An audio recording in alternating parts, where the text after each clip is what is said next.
não se expanda apertado, né? Uma vez foi a pastora Paula, que acabou com a minha vida.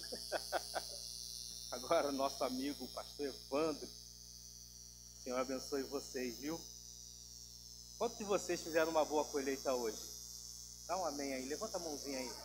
Quando vocês fizeram uma boa colheita, uma colheita abençoada? Amém? Também fiz uma boa colheita. Dia das Mães, né? Eu fiz a colheita e ainda levei a marmitinha. Mas me dei mal. Minha mãe me deu um 9. Minha mãe me deu uma volta, fugiu. Não consegui pegar a marmitinha dela. Não almocei na casa da mamãe hoje. Mas ela não perde por esperar. Na próxima eu levo 2 quentinhas. 2. Vocês estão bem? Hoje eu tenho sido ultimamente muito desafiado, né? Então o apóstolo me pediu para fazer uma coisa que eu nunca fiz intencionalmente. Então eu queria pedir que os irmãos tenham paciência comigo. E abra a Bíblia em Eclesiastes capítulo 3, por favor.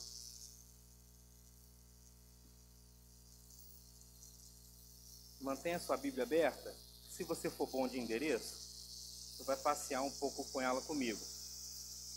Juro que você é prático, rápido e didático.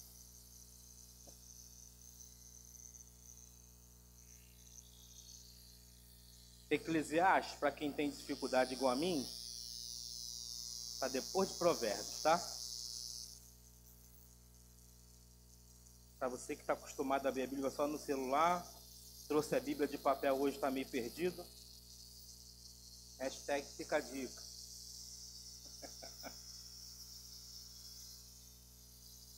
Eclesiastes capítulo 3, versículo 1, quem achou diga amém. Quem não achou diga misericórdia. Eu aguardo, hein? 3 segundos. 3, 2, 1. Amém?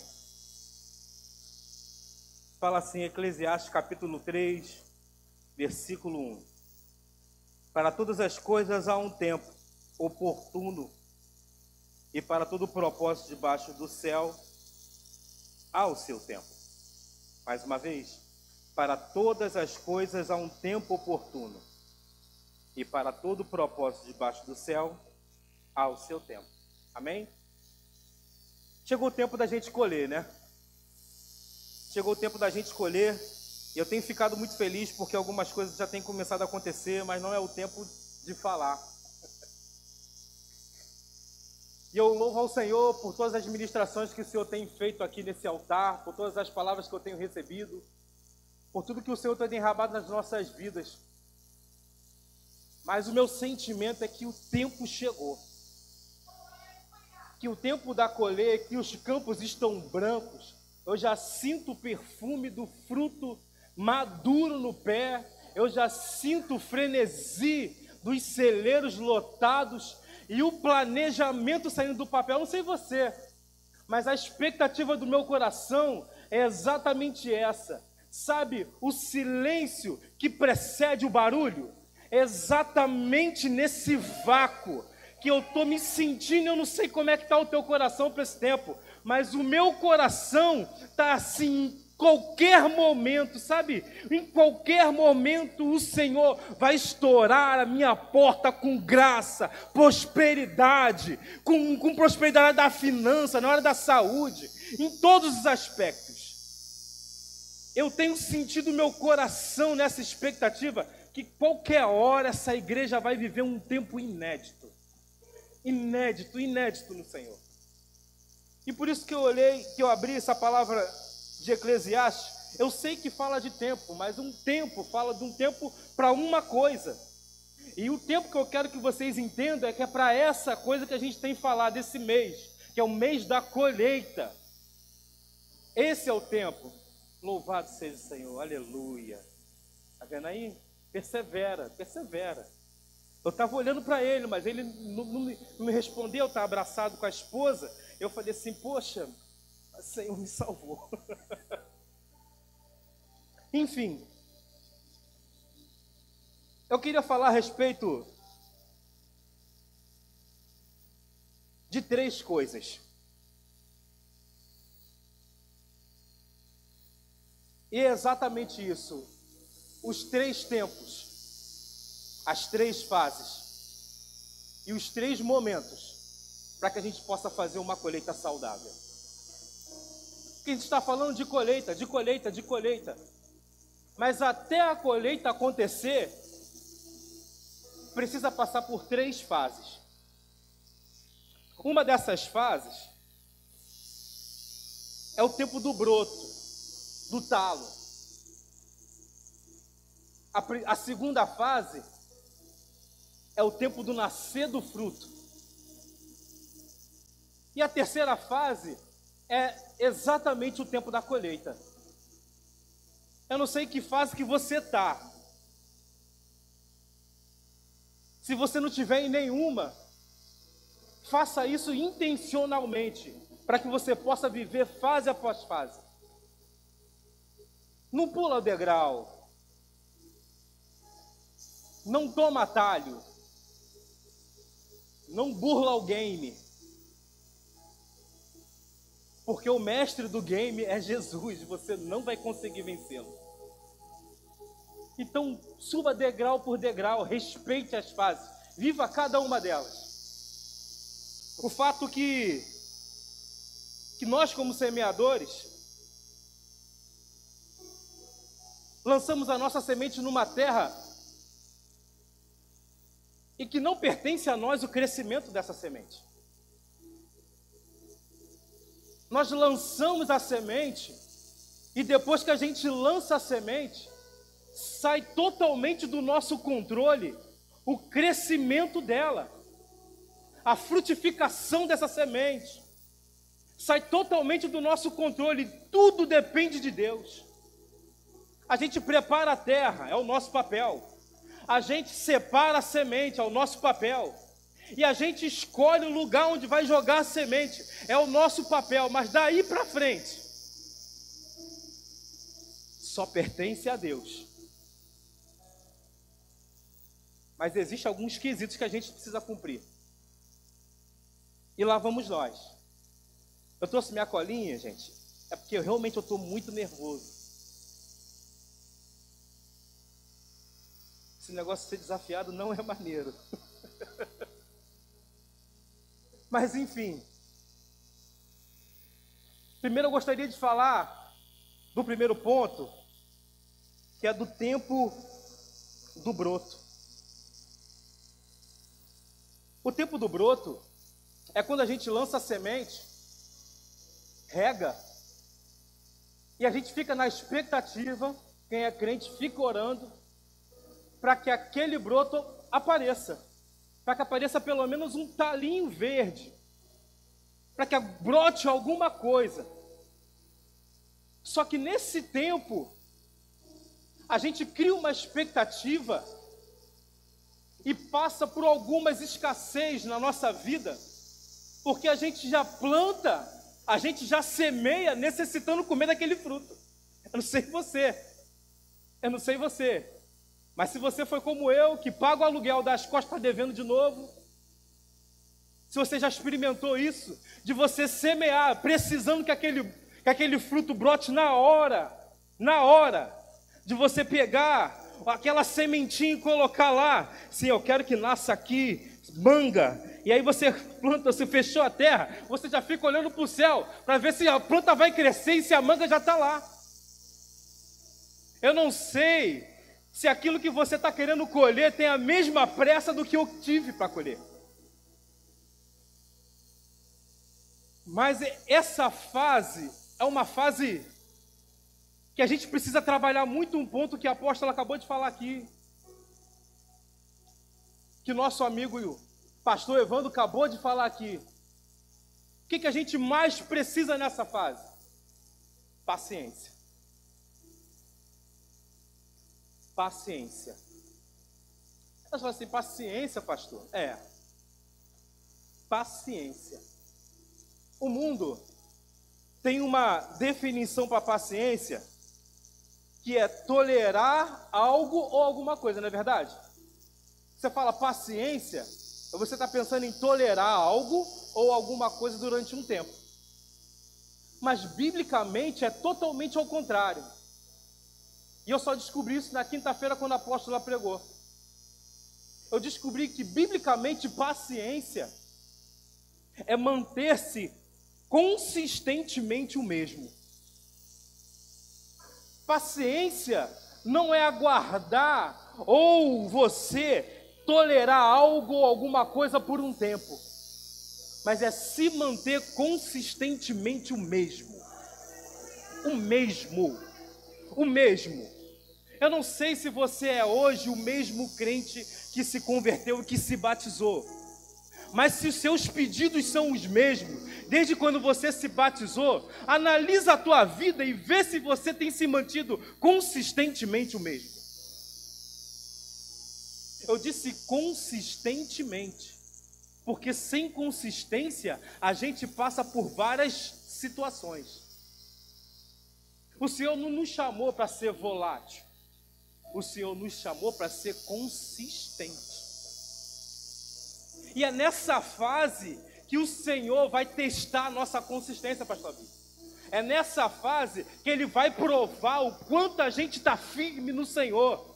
É nessa fase que Ele vai provar a nossa fé. É nessa fase que Ele vai experimentar a nossa paciência. É nessa fase que o Senhor vai mexer com as nossas estruturas e vai entender se o nosso coração está firme no propósito ou não. A gente pensa na colheita, mas o que fazer até lá? O que fazer até lá é um desafio. Só para quem é rápido de endereço, para você entender o que eu estou dizendo. Se não for rápido, não tem problema, não abre não, que eu já vou abrir e ler. Hebreus 6.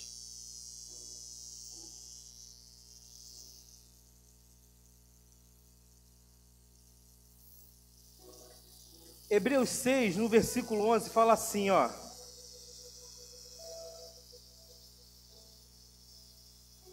Deixa eu ver aqui. Aí. Mas desejamos que cada um de vós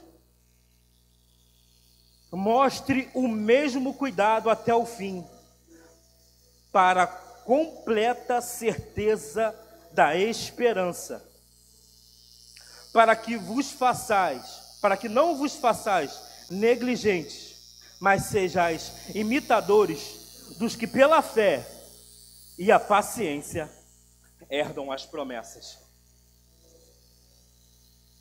Tem um salmo, eu acho que depois de João 3,16 é a passagem bíblica que eu mais amo, que é o Salmo capítulo 1, que é uma promessa linda.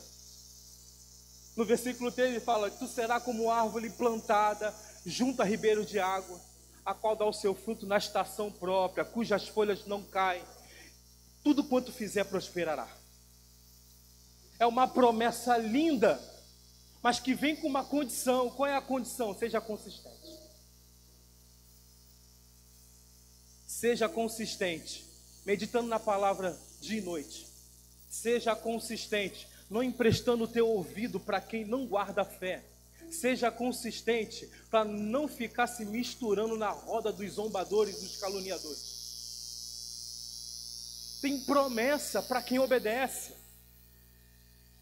E aqui no 12 fala exatamente isso: para que não vos façais negligentes, mas sejais imitadores de que pela fé e a paciência herdaram as promessas.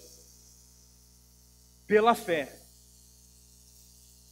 e por manter-se consistente o mesmo, herdaram promessas.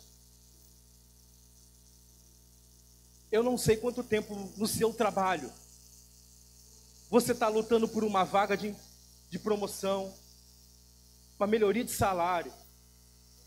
Eu não sei se você na faculdade quer fazer algo que exige muito. Eu falo isso muito. Eu sempre quis fazer engenharia, mas engenharia para quem é inteligente. Eu sou esforçado, então para mim não dá. A gente precisa se manter consistentemente o mesmo, para que a gente possa conseguir algumas coisas. O nome disso não é teimosia, é consistência no Senhor. Consistência no Senhor. O terceiro ponto, como eu tinha falado, é o tempo do fruto. Interessante é que quando nasce o broto, a nossa fé se renova, né, pastora? Primeiro sinal que aquela nossa semente é lançada, ele renova a nossa fé. Mas pela necessidade, a gente já vem caçando fruto. Nasceu o broto, é igual goiaba, já viu? Pé de goiaba, aí nasce a goiabinha desse tamaninho. O cara não tem a paciência de esperar a goiaba madurar. O cara quer comer aquele carocinho.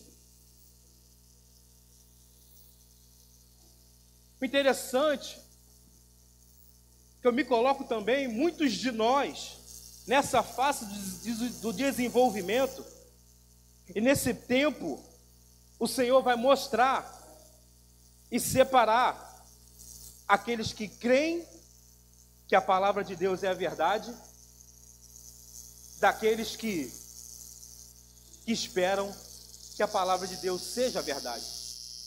Conseguiu entender o que eu estou querendo dizer?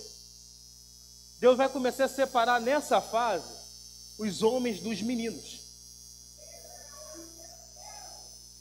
Nessa fase, Deus vai separar os homens dos meninos. Como? Vai separar aqueles que sabem que a palavra de Deus é a verdade, daqueles que estão esperando que a palavra de Deus seja a verdade. Está entendendo? Então assim, tomara que essa palavra seja verdadeira mesmo, que Deus falou. E o outro está assim, a palavra de Deus é a verdade, eu vou aguardar. Nessa fase, onde já tem fruto, a gente vai começar a ter o prelúdio daquilo que o Senhor pode fazer. É uma amostra grátis, um trailer daquilo que o Senhor pode fazer através da nossa semente. Aquele fruto ainda não está maduro. Não está maduro. Mas se a gente não separar os homens dos meninos dessa fase, vai ser complicado, porque os meninos, por estar dando aquele fruto, o fruto não é maduro, ainda está verde, nem tem tamanho, nem dá para comer, nem dá para servir de comer alguém. Mas o menino vai achar que ele já está dando fruto, e por isso ele vai começar a fazer algumas coisas que não deveriam fazer. A fruta está grande, às vezes a fruta já está até num tamanho bacana. Se tu olhar para a manga, a manga, ela, às vezes ela fica grande, mas ela só fica boa para colher quando ela está rosada e macia. Às vezes, não precisa nem derrubar ela, o fruto cai no nosso pé. O maduro aguarda. O menino verde, ainda que grande, se acha maduro para fazer as coisas que o maduro quer fazer. Então a gente precisa, nesse tempo de colheita, entender. A gente já viu esse filme. É necessário que a gente espere, se mostrando consistentemente o mesmo, quando o fruto sair, e aguardar ele amadurecer. Quer um exemplo? Quer um exemplo dessa fé? Juízes, capítulo 6.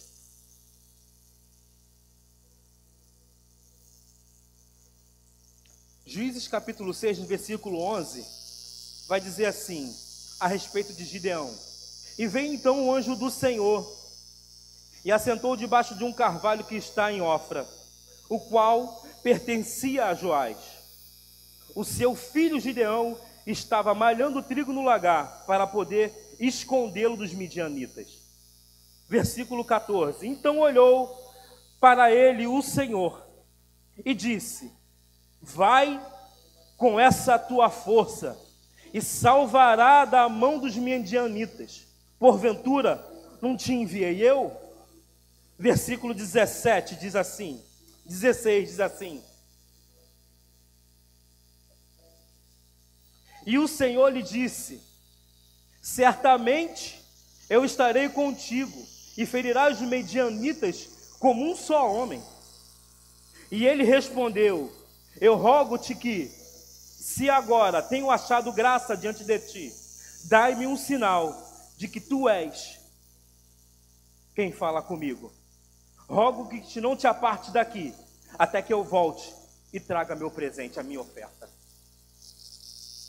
Olha a fé de Gideão. O Senhor prometeu várias coisas para Gideão, mas pensa num cara maduro. Ele questionou, ele tateou, falou assim: será?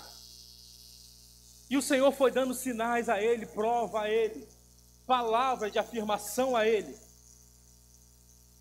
E ele falou assim: já que o Senhor é comigo, já que o Senhor vai me fazer tão grande, espere aqui, que eu vou te trazer uma oferta. Por que eu estou te falando isso? Gideão não esperou nem a promessa acontecer. Pela fé, antes de que tudo se cumprisse, ele já entregou a oferta dele, porque ele sabia que o Senhor não era homem para quem minta.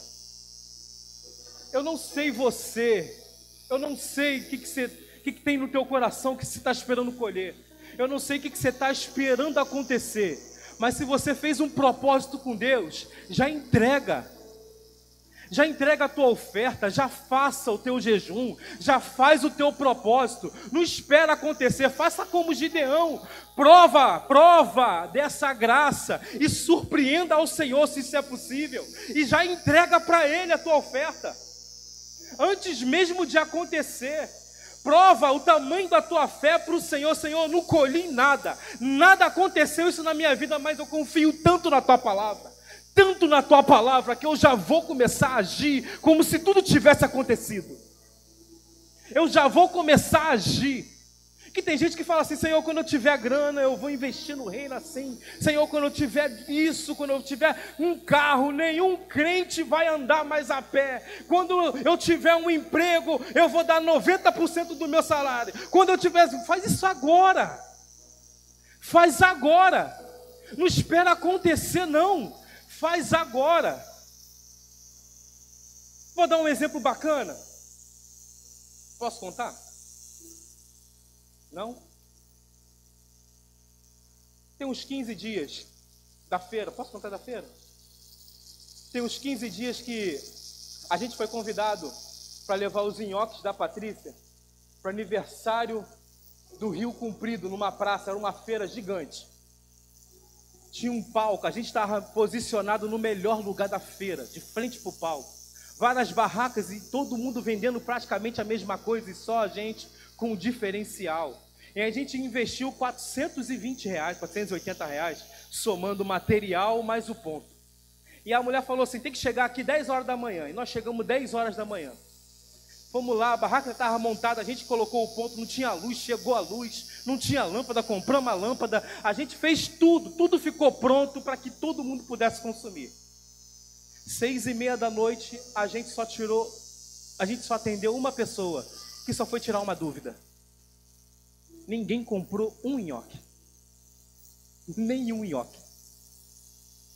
Interessante que quando eu cheguei lá, eu estava liso. Eu tinha R$6 no bolso e uma moeda no console do carro. Eu falei para a Patrícia assim: eu não sei qual vai ser a colheita. Eu posso ficar sem um centavo, mas essa é a minha oferta de gratidão. Irmãos, a gente não vendeu nada. Voltamos com os nhoques todo para casa. Eu peguei aquele dinheiro e eu falei: Senhor, está aqui, eu não vou tocar. Minha cabeça explodindo, minha cara quente de raiva. Mas eu estava ali, com fé no Senhor. Tá tudo bem, Deus. 400 e poucos reais que eu não tinha, tá legal. E eu deixei a oferta lá. Isso foi numa quarta, né? Foi no 1º de maio. No dia seguinte, essa casa parecia estar no próprio céu. E o apóstolo falou de uma oferta. Quando ele falou da oferta, eu falei assim: a minha oferta está no carro. Eu fui lá, peguei a oferta, entreguei a oferta aqui. Depois que eu entreguei a oferta, no dia seguinte, uma semente que eu tinha semeado há 2 anos, há 2 anos, nasceu um broto. Nasceu um broto. E eu fiquei como os que sonham, como diz a palavra. E por que eu estou dizendo isso? Eu queria que você experimentasse isso também. Sei que pode ser desafiador, que pode doer, que pode, às vezes, você prometeu algo para o Senhor, que não dá, sabe? Mas faça algo. Faça algo, começa a se movimentar agora, como se a colheita já estivesse no teu celeiro. Começa a fazer como se tudo já estivesse no lugar onde você queria que você estivesse. Assim, a gente vai ter uma boa colheita e uma colheita sadia. E foi exatamente isso que Gideão fez. Senhor, e nada disso aconteceu, mas espera aí que eu vou colocar a minha oferta. Ele foi lá, o anjo esperou, o anjo maneiro esperou, foi lá, entregou a oferta no chão, o anjo não, botou na pedra, tocou com o cajado, aquilo queimou, e ele viveu o que ele viveu. Eu não sei o que você está esperando viver, mas se depende de uma oferta, de uma atitude tua, de fé, faça agora. Fica calmo, eu não estou te pedindo dinheiro, nem vou te trazer aqui na frente. A gente jamais vai pedir dinheiro nesse altar. A gente vai pedir oferta. Se for dinheiro, bota no teu bolso. Mas se você tem uma oferta, entrega para o Senhor. Haja como se você já estivesse vivendo o sobrenatural. E eu, orando em casa, falando a respeito disso com o Senhor, eu falei: Senhor, como é que eu faço isso? Como é que eu vivo isso? Como é que eu posso falar de uma coisa que eu não vivo? Como é que eu faço isso, Deus? Porque eu não posso passar nada para a igreja que eu não tenha vivido. Aí o Senhor me lembrou de algo. Ele disse: filho, como é que chegam os tomates no Ceasa? Eu disse: Senhor, eu já vi. Já trabalhei em área rural. Os tomates saem verdes da lavoura. Os tomates não saem maduros da lavoura. Eles saem verdes. Eles saem verdes e só podem ser transportados à noite, pastor Abílio. Então ele colhe o fruto verde, na esperança que ele vai chegar inteiro, maduro, para consumo na manhã seguinte. Para você que não entendeu isso, eu vou dizer o que eu entendi do Senhor quando o Senhor me falou. Se você está como Gideão e quer provar a tua fidelidade com o Senhor, colha como os tomates. Não consome não, mas colhe ele verde. E deixa o sol da justiça brilhar sobre ele e amadurecer o teu fruto. Trabalha nele e transporta o teu fruto verde à noite, escondido. Que quando raiar o sol, meu amigo, quando o sol brilhar, quando a manhã se levantar, eu duvido que teu fruto vai continuar verde.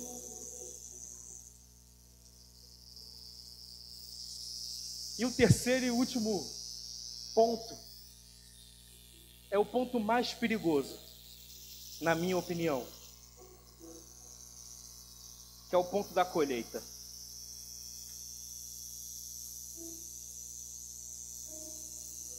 Por que o ponto da colheita é o mais perigoso? Porque ele exige não só uma fé, não só uma consistência, mas uma atitude. Por que eu digo isso? Lucas capítulo 5 vai falar da pesca milagrosa. No versículo 6 ele fala assim, ó: fazendo assim, colheram tão grande quantidade de peixe que a rede se rompia, e fizeram um sinal aos companheiros que estavam no outro barco, para que os fossem ajudar. E foram e encheram ambos os barcos, de tal maneira que quase iam a pique. O que o Senhor nos deu é tão perigoso, a colheita é tão maravilhosa, é tão milagrosa, que se você espera que essa bênção, que essa colheita pare na tua vida, a tua vida vai romper e você vai se perder nela. A gente já recebeu essa palavra aqui. Se o teu barco encher, é o momento mais perigoso. Não sei se você conhece a passagem, eu vou falar só para vocês entenderem. Quando Jesus apontou o lado, Pedro jogou, a rede se rompia de tanto peixe. Quando ele colocou a rede para dentro do barco, o barco dele quase afundou. Ele teve que chamar outros barcos para poder dividir a carga. Porque se ele coloca no barco dele, o barco dele afundava. A colheita que o Senhor tem para a tua vida, para a minha vida, é tão grande, que se ela ficar só na nossa vida, a gente vai a pique, a gente afunda. A colheita que o Senhor quer nos dar, a gente precisa dividir e compartilhar. É bênção que não tem como caber na nossa vida. É bênção que se espalha e que se esparrama e que transborda. A gente vai ser necessário chamar a outros e falar assim: vem para cá, Eric, vem para cá, porque a colheita é tão grande que eu tenho que dividir contigo para que meu barco não quebre. É bênção que se parar em você, você quebra. Quebra.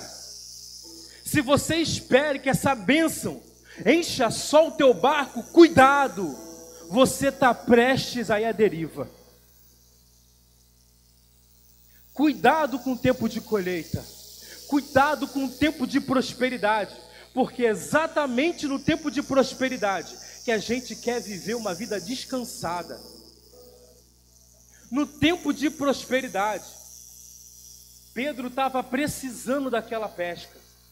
Pedro estava precisando daqueles peixes. Pedro estava precisando viver aquele milagre. No final das contas, ele escolheu largar o milagre de lado e preferiu seguir Jesus, porque ele sabia que um dia aqueles peixes iam se acabar, aquele dinheiro também ia acabar, mas o Senhor ia estar sempre presente. O nome disso é prosperidade. Eu não sei se você entendeu. Prosperidade não é ter muito, prosperidade é ter sempre. É ter sempre. O Senhor não te chamou para ter muito, o Senhor nos chamou para ter sempre. Sempre. Essa é a colheita que o Senhor nos deu. Sempre que você quiser fazer algo no Senhor, Ele vai providenciar para que o nome dEle seja glorificado. E será um milagre. Tu vai encher o teu barco e o barco do outro. Um dia que você precisar de pagar uma conta de luz, tu vai pagar a tua. Vai cair um dinheiro na tua conta que tu ainda vai semear na vida do irmão. Um dia tu ainda vai fazer uma compra no mercado e você não vai encher um carrinho, tu vai encher 5, porque vai ser para você e para mais 4 família. Um dia o Senhor vai encher tanto o teu barco e você vai ganhar tanto, que você vai ter que fazer a tua oferta no Pix para não constranger ninguém. Tu vai precisar de fazer a oferta no Pix para não constranger ninguém. O Senhor tem uma grande e milagrosa colheita para nossas vidas. Uma grande, milagrosa colheita. Mas cuidado, essa colheita é grande e milagrosa, pode afundar o teu barco, se você não escolher certo. Nada de errado com os peixes, nada de errado com a prosperidade, nada de errado.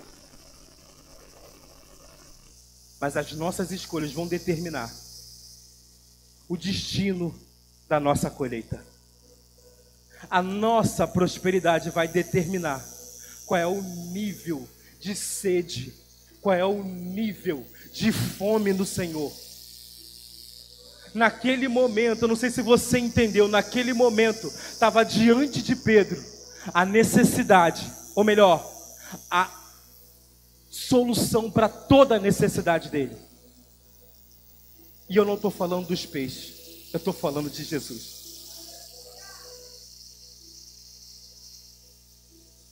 E ele escolheu Jesus.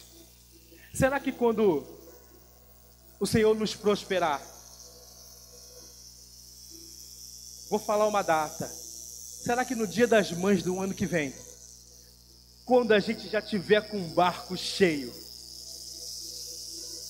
a gente vai preferir vir para a casa do Senhor? Vai escolher por Jesus? Ah, Senhor. Ou vai preferir ficar na nossa mansão no Juá, no ar-condicionado? É no Juá, tá? Não vem com bobeira não. Não vem com palhaçada não. É dali para cima. É dali para cima. Será que você vai estar aqui na ceia do ano que vem, no Dia das Mães? Tu vai escolher quem? O barco cheio de peixe ou Jesus? Tu vai escolher quem quando a prosperidade... Hein, Marcão? Quando a tua serralheria tiver 2 andares lá na freguesia, tu tiver distribuindo Vigaí para todas as construtoras, vai estar aqui ano que vem? Vai estar aqui? Aleluia. E aí, William? Quando a GPS for tua? Quando você tiver a sua própria empresa de segurança, será que você vai curtir lá nas Bahamas com a madame, Dia das Mães? Ou vai preferir vir por Viva passar calor e adorar o nome do Senhor? Quem que tu vai escolher? Não vai passar calor não, que ano que vem vai ter ar-condicionado em nome de Jesus. O calor que tu vai sentir é do Espírito. É esse fogo que vai fazer a gente suar. Mas quem que a gente vai escolher no tempo da colheita? Vocês entendem que a colheita é o tempo mais perigoso? Porque aguardar, ter paciência, se mostrar o mesmo, consistente, é difícil, mas não é tão desafiador. Ser tentado por comer o fruto verde e não fazer muitas coisas imaturas por aí, enquanto o nosso fruto amadurece no Senhor, não é tão desafiador. Desafiador você ter um carro na garagem, não ter habilitação e não sair com ele. Desafiador é você estar na tua casa, em Mangaratiba, de frente para a praia, e vir 3h30 pegando trânsito para chegar aqui no Projeto Viva em Éden. Isso é desafiador. Isso é desafiador. Hein, Michel? Imagina, tu fazendo um tour internacional com Davi. Que é isso? Não, com a Elaine. Uma turnê internacional com a Elaine. Será que quando tu chegar no aeroporto, assim, que vontade de tocar teclado no Viva? Faz sim, não vem, filho? Nem que a gente te busque na marra.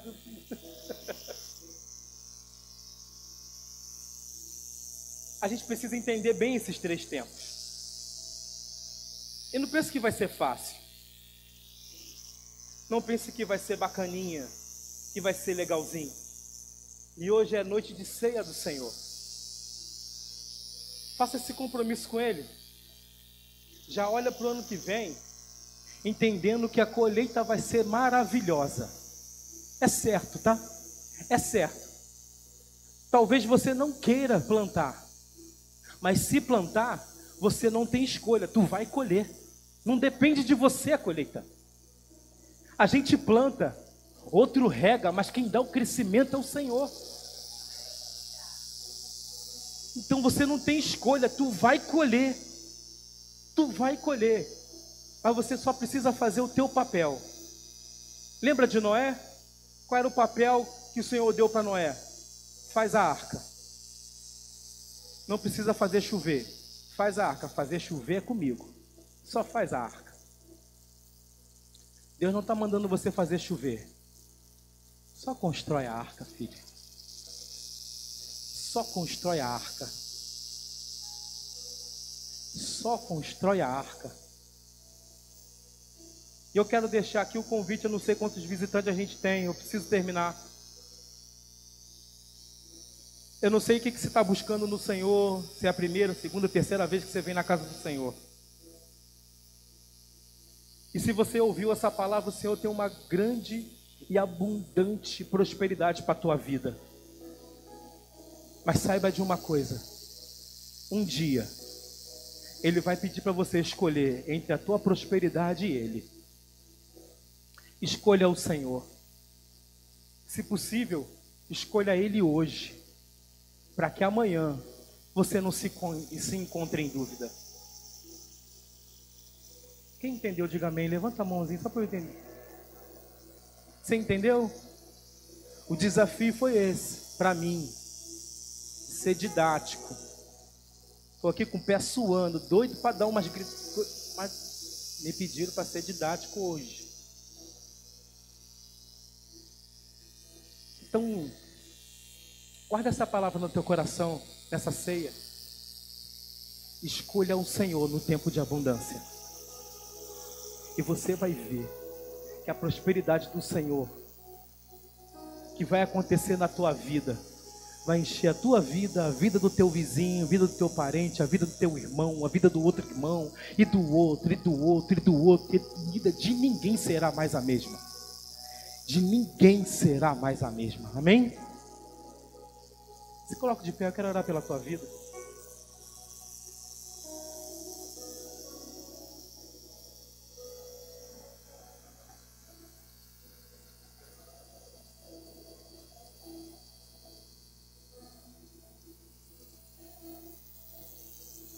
Só para quem crê, levanta a mão direita, fecha os olhos.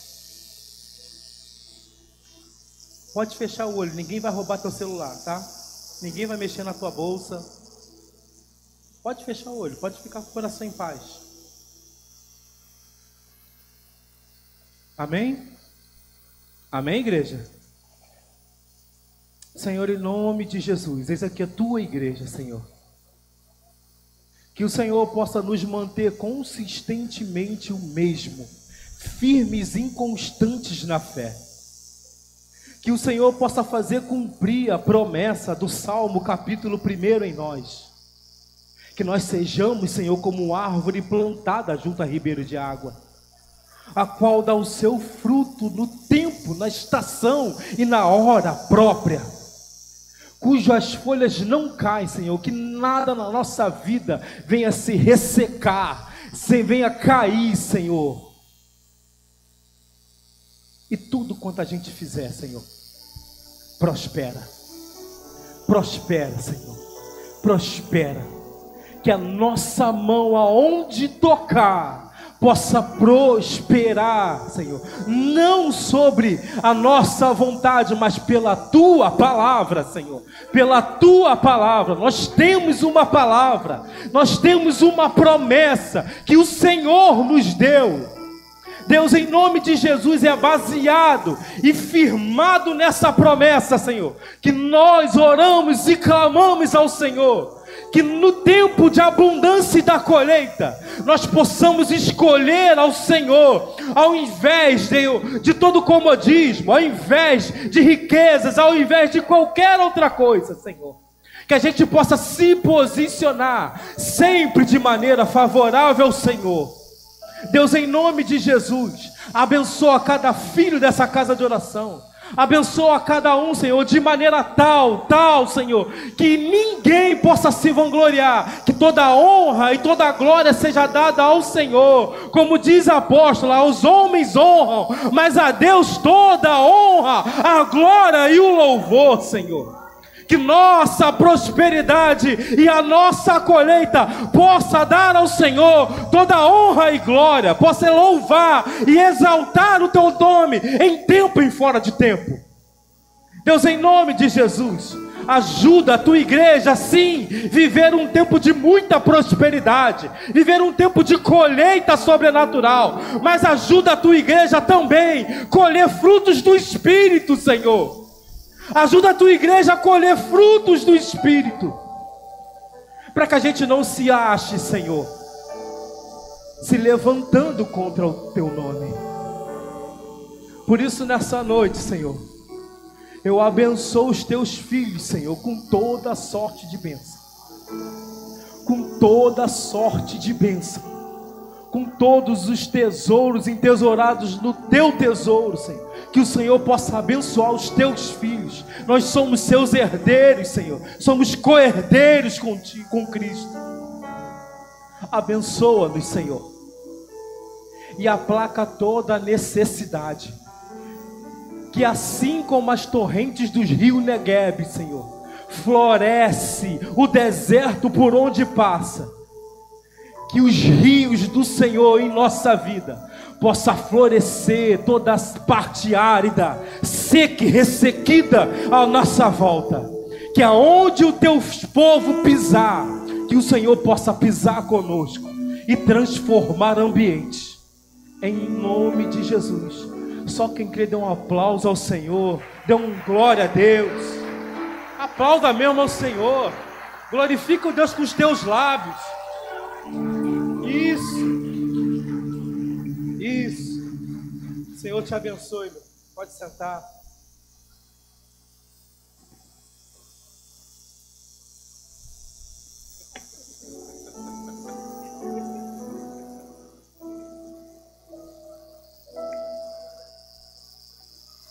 Glória a Deus por essa palavra. Eu sinto muito o Espírito Santo aqui nos ensinando, sabe? Eu não sei você, filho dessa casa, mas acho que tem conseguido estar aqui às quintas, aos domingos, consequentemente, né, todas as semanas. Eu não sei, né, apóstolo, mas eu tenho percebido assim uma linha do Pai em nos ensinar o que é colher. Porque existir um desejo apenas no nosso coração de colher, claro, fato e expectativa, isso não é errado, existe sim, mas eu vejo Deus nesse tempo, sabe, com um zelo tão grande pelos seus filhos, que Ele não quer só que você colha pão, mas Ele quer trazer para nós a consciência de uma colheita de fato e de verdade como ela deve ser, uma colheita responsável, onde nós somos os responsáveis por poder semear, o quanto vamos semear, para também almejar aquilo que iremos colher. Lembra que eu falei na quinta-feira que toda colheita ela é proporcional a uma semeadura. Não existe de eu plantar 2 sementes, claro que até uma semente que eu planto que dá uma árvore, essa uma árvore que nasceu daquela uma semente vai gerar muitos frutos com muitas outras sementes. Mas a colheita é proporcional, ela é proporcional. Deus não determina o quanto eu vou semear, eu que decido isso. Mas o papel de Deus é fazer com que aquilo que eu decidi semear seja proporcional à colheita que eu vou vivenciar. Então eu vejo Deus com muito zelo ensinando para a igreja a responsabilidade de uma colheita verdadeiramente abundante. Que a gente possa, sabe, se ater nisso. Que a gente possa encher o nosso coração de fé quanto a isso. E agora eu queria convidar os músicos para estarem aqui no altar. Nós vamos ministrar a ceia do Senhor esse mês. Nós não adiamos como a gente fazia de costume, porque a gente entende que princípio é princípio, né? Foi o que o pastor Vitor falou assim para mim. De tudo que ele falou, eu guardei essa palavra. Será que a gente vai... será que é um dia das mães que vai a gente fazer esquecer que nós estamos aqui também para celebrar?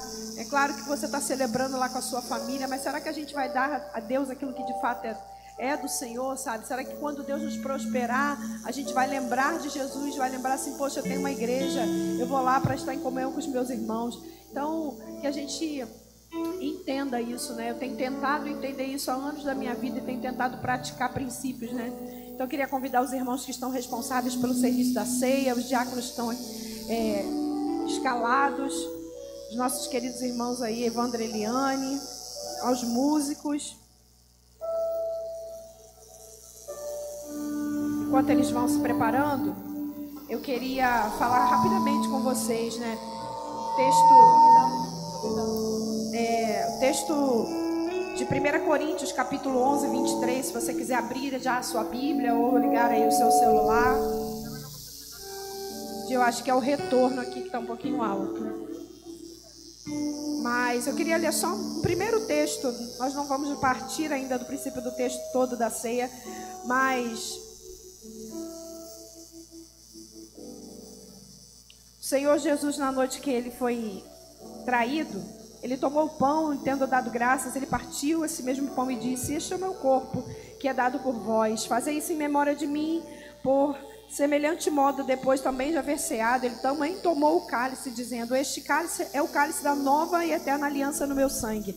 Fazei isso todas as vezes que beberdes em memória de mim, porque todas as vezes que comerdes deste pão e beberdes deste cálice, anunciais a morte do Senhor até que ele venha. Sabe, eu queria falar rapidinho aqui com você, só sobre duas palavras que saltaram aos meus olhos aqui quando eu li esse texto. É um texto muito conhecido, que a gente ouve todos os meses, mas talvez você ainda não tenha visto ele por esse olhar, como eu também não tinha visto. E aí tem aqui uma palavrinha, duas palavrinhas na verdade, né? Duas expressões aqui dentro desse mesmo texto, que diz assim, ó: fazei isto. Lembra que nós lemos isso? Fazei isto. E aí a gente precisa entender que essa expressão, fazei isto, ela é uma expressão de uma ordem dada pelo próprio Jesus, aqui nesse contexto da última ceia, que quando ele ainda estava entre nós, junto aos seus discípulos, ele celebra aquele momento de comunhão, e a última ceia, onde ele participou ali com aqueles discípulos, ele disse: fazei isto em memória de mim. E essa expressão, como uma ordem vinda da boca do próprio Jesus, que também, se a gente for conjugar ela dentro de um verbo, ela está no imperativo, certo? Para quem ainda lembra um pouquinho do português, né? Toda frase que é denotada uma ordem, né? Uma ordem expressa, ela está dentro de um contexto de um imperativo, né? Dentro do português. E o mais interessante, que essa mesma ordenança no imperativo da ordem de Jesus traz uma evidência muito importante de uma expressão que ele diz todas as vezes, seguido disso. Depois que ele diz fazei isto, ele está de novo dizendo fazei isto, e ele vai adiante do texto dizendo todas as vezes, mostrando para nós que esse fazer isto todas as vezes, ou seja, quando você e eu estamos assentados aqui para celebrar a ceia do Senhor, porque o que é celebrar a ceia do Senhor, apóstola? É um memorial. O Senhor estava dizendo para nós assim, ó, fazei isto, eu estou fazendo aqui com vocês. Mas ele estava ensinando aos discípulos, fazei isto, ou seja, isso deveria se tornar uma prática entre aqueles homens, e uma prática também com a igreja num todo que estava nascendo ali há pouco. E o Senhor estava denotando essa expressão para que fosse um memorial. O que é um memorial? É uma lembrança, é uma recordação. É quando eu me lembro que algo aconteceu e eu torno aquele algo ou aquele acontecimento que existiu uma prática, ou seja, uma ordenança de fazer isso até que ele venha. Até que ele venha. Eu não sei se você tem o hábito de faltar ceia. Eu particularmente não gosto. Ah, apóstola, você é religiosa. Não tem a ver com religião. Tem a ver com uma ordenança. Fazei isto em memória dele, se lembrando do sacrifício de morte, morte de cruz, de morte do velho homem, de morte dos nossos pecados, de morte de quem nós não queremos ser e que talvez estejamos nos tornando. O Senhor está dizendo, fazei isto todas as vezes em memória de mim, para que você sepulte esse velho homem, essa velha mulher, essa velha natureza que ainda te atormenta, para que haja a remissão dos pecados. Porque quando a gente faz isso com responsabilidade, o próprio texto vai dizer que a gente também deve examinar-se a si mesmo. E eu ando às vezes, apesar de pouco, em algumas igrejas, eu sei que tem gente aqui que anda muito mais do que eu, e às vezes eu observo que esse detalhe de examine-se o homem dentro do contexto da ceia, ele passa um pouco batido. Sabe por quê? Porque hoje está muito difícil de dizer para alguém assim, olha, examine-se a si mesmo. A Bíblia não está dizendo que eu como líder, pastora, você como pastor ou líder de algum departamento aqui, você deve examinar o seu irmão. A Bíblia está dizendo pelas próprias escrituras através de Jesus, que é Ele que está dizendo, olha, examine-se você mesmo, o seu próprio coração. Aí o texto vai dizer algo mais lindo ainda. Examine-se você a si mesmo, mas não para que você não coma e não beba do pão. Não é isso, porque esse examinar-se a si mesmo não é uma condenação, uma sentença em que você não deve participar da celebração da ceia, desse memorial de lembrança daquilo que o Senhor fez por nós, mas é para que você coma e beba com responsabilidade do Senhor que está habitando dentro de você e de mim. Então isso não é uma exclusão, mas é o contrário. É o Senhor te dando a oportunidade, me dando a mim também a minha oportunidade da gente examinar a si mesmo e saber que o Senhor é Deus de amor, para nos perdoar aqui agora e você automaticamente poder estar sentado a essa mesa. Deus não quer que nós nos afastemos da mesa. O Senhor quer que nós sejamos inseridos a essa mesa. Você entende isso? Então, partindo desse texto, eu quero que você que abriu aí a sua Bíblia, por favor, no livro do apóstolo Paulo aos Coríntios. Abra lá, 11:23. Eu queria pedir que os irmãos agora pudessem, que a gente pudesse estar orando para apresentar ao Senhor esses elementos. Os elementos são o pão e o suco de uva. E na verdade não são elementos figurados em si. São para simbolizar o sacrifício do corpo e do sangue de Jesus. Tem a ver muito menos com o simbolismo que eles representam, mas na verdade a finalidade do qual eles estão representando. Que foi um corpo que foi dilacerado, ferido por mim e por você, para que fôssemos sepultados e para que fosse em nós nascida a nossa nova natureza em Cristo Jesus. Então eu queria que você fechasse seus olhos, eu queria que a gente orasse agora, apresentando esses elementos, porque a partir desse momento agora, eles vão deixar de ser o pão e também vão deixar de ser o suco de uva e também as uvas. Temos as uvas hoje, né, Evandro? As uvas que vão ser servidas. Para que essas uvas? Se você por acaso está aqui entre nós, você é nosso visitante, você fica muito à vontade. Se você está em comunhão com a sua igreja, se você é batizado, se você passou pelo batismo nas águas, você é convidado a participar conosco desse momento, que também é o seu momento como filho. Para aqueles que realmente estão com o seu pastor, com a sua liderança, com a sua igreja, você também é bem-vindo a se assentar à mesa. Mas para aqueles que ainda não são batizados e você deseja uma uva para você, você vai receber essa uva, você vai levantar as suas mãos e com a sua mãozinha para o alto, vai segurar essa uva, você só vai comer dessa uva à medida que nós formos também beber do cálice, amém? Na hora do pão você guarda ela e quando formos celebrar e beber do cálice, você vai poder comer a sua uva, simbolizando também a sua estada e o seu lugar nessa mesa. Então eu quero orar. Pai, muito obrigada por essa noite, obrigada pela oportunidade de mais uma vez, Senhor, o Senhor nos conceder graça, favor, misericórdia, perdão, Senhor, para que nós possamos nos assentar a essa mesa, onde cada um de nós aqui temos o nosso lugar, Senhor, a nossa posição nessa mesa, e o Senhor nos inclui nesse lugar de amor. Eu quero orar agora pelos teus filhos, por tua igreja, Senhor, para que a gente aprenda a entender que aquilo que o Senhor deixou para nós instrução, a prática de vida cristã, de princípios para a igreja, fazendo isto em memória de mim até que o Senhor venha.